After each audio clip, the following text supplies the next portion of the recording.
Against the backdrop of news about the Pentagon being renamed the Ministry of War, another truly urgent piece of news emerges, showing that Donald Trump is completely restructuring the United States of America onto a military footing, just like it was during the times of World War II.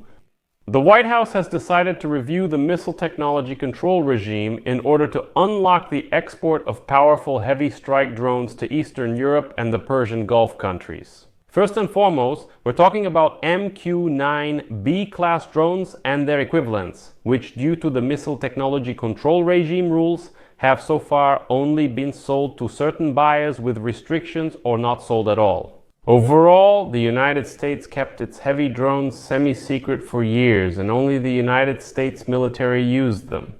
And now the United States is ready to significantly expand the range of weapons that America is willing to provide to its partners and allies.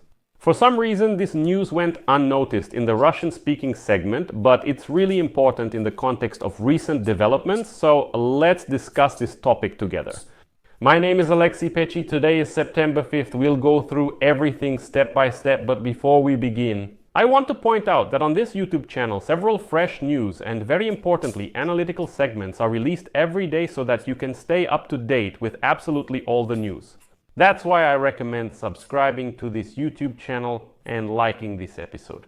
Also, I invite you to subscribe to my Telegram channel, Pecci News. The link is in this video's description. So, to understand the full weight of this news, keep in mind the old fork of this missile technology control regime. Everything that falls under Category 1, meaning a range of over 300 kilometers and a payload of more than 500 kilograms, is generally not for export. This was a strict rule for the United States of America. If anything was transferred to third countries, it was with restrictions or under the full control of the Americans. This weapon is exclusively for the United States Army. And this news comes amid statements that the United States, allegedly on the contrary, is cutting funding for programs in Eastern Europe. And in the previous episode, I explained why there's no need to panic about this news either. I won't repeat myself. I suggest you go to my YouTube channel and watch the previous episode. But let's get back to the missile technology control regime, In 2020, the United States already tried to bypass this framework with a new interpretation, but now, judging by the publications, it's about a stricter one. In the political decision to put these heavy drones on the export track without the previous restrictions. For example, the Wall Street Journal adds to the picture today by saying that the issue of revising the missile technology control regime has been included in the upcoming package of decisions regarding arms exports.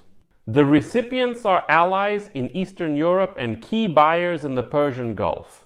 The point here is very simple, that is to speed up the deals and, very importantly, to tie partners and allies to the American ecosystem of intelligence, communications and air defense.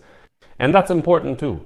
After all, the United States is already proposing to send the Saudi Arabian army to Ukraine as peacekeepers, and they are ready to sell their heavy drones to them.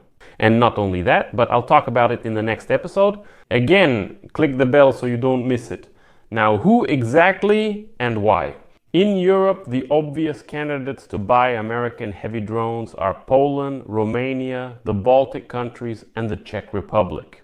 In the Middle East, these are Saudi Arabia and the United Arab Emirates, which in recent years have been forced to buy Chinese heavy drones Wing-Lung, precisely because the American ones, for example the Reaper, were locked under the missile technology control regime, and here the Washington motive is clear: to close the market through a political decision while simultaneously increasing the Allies' compatibility with American networks. And these networks include satellites, communication channels, and targeting software. So you need to understand that the Americans are ready to sell not just a drone. Yes, it's heavy, yes, it's serious, but absolutely all communications, satellites, air defense, and so on are tied into it. That's exactly why. To be continued. There you go. The Wall Street Journal emphasizes the connection. Drone exports, intelligence sharing, and the new escort rule. It's all in one package. Simply put, the United States aims to equip its partners specifically with American weapons in order to establish a clear connection and, importantly, compatibility. What does all this give Ukraine? Well, first of all, if heavy drones are sent to Poland and Romania without the previous delays, that means this whole intelligence, surveillance, and reconnaissance bundle, that is, intelligence, surveillance, and reconnaissance over NATO's eastern flank, will become much tighter. This directly translates to seeing faster, intercepting faster. Well, and that means real savings for Ukrainian air defense on missiles and UAVs. Secondly, no matter how it sounds, there will be an opportunity for so-called gray schemes. This also benefits Ukraine. Let me explain. The purchasing countries use American platforms and then sign a bilateral agreement on data stream exchange with Kyiv. And there's no need to imagine things here. That's exactly how many radar and radio intelligence programs on land have been working for at least the last 2 years. Simply put, partners in Europe used American technologies for the same intelligence gathering and passed this data to the armed forces of Ukraine. Third, this concerns strengthening the air framework of the future European military mission in Ukraine, which Macron and Zelensky discussed yesterday in Paris. This includes training operators and technicians, which can be moved to Ukraine if part of the fleet is nearby and integrated into one network. Moreover, this is a signal that the United States is still taking responsibility for covering the skies over Ukraine. So it's not just a decision. Once again, who are these heavy drones being sold to? To Eastern European countries and the countries of the Persian Gulf. We're more interested in the Eastern European countries here because the Persian Gulf countries are primarily in opposition to Iran. But the Eastern European countries are exactly the foundation on which all the so-called peacekeeping forces will be based. For Ukraine, after the establishment of a ceasefire regime, now the other side of this story. Because the missile technology control regime is not a United Nations treaty. It's like a club with its own rules. But leaving this club or aggressively reinterpreting them undermines the very idea of controlling the proliferation of these heavy delivery systems. And the United States is not a pioneer here, let's be honest. America's competitors have already entered this field quite seriously a long time ago. Turkey with its Akinci drones, China with its Winglung and CH-5 drones. Iran has long been in the gray zone, supplying its Shahed drones to Russia. The Washington maneuver will most likely trigger reciprocal supplies from Beijing and Ankara to third countries. Here, the risk is certainly not abstract. This needs to be understood. And it's worth reminding that Kitai is structurally strengthening the shift to settlements in national currencies, and at the same time is expanding military technical ties with a number of countries in Asia and Africa, offering them its weapons, as they say, without political conditions. We don't care about democracy, whether you have a dictatorship or tyranny. It doesn't matter to us. The main thing is to spread our influence. This is where the Americans were losing. And if the United States removes its restrictions, China will raise the bar on its offers so as not to lose this market. It's important to note this decision to reconsider the missile technology control regime comes amid closer Russia-China ties and United States allies requesting heavy drones.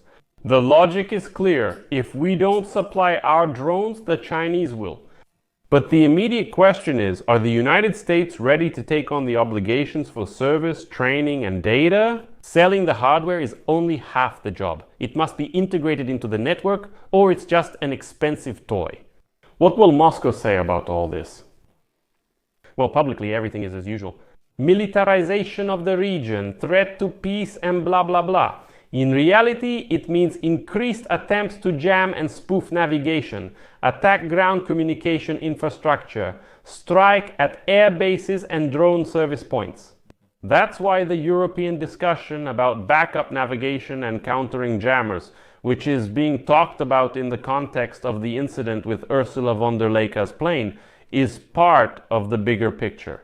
Without reliable navigation, drones become an expensive risk.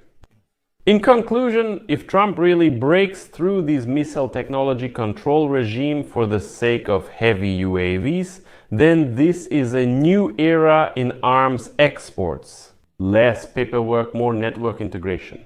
For Ukraine, this is a chance to get a dense Allied air cover nearby and services to speed up training and repairs on its own territory.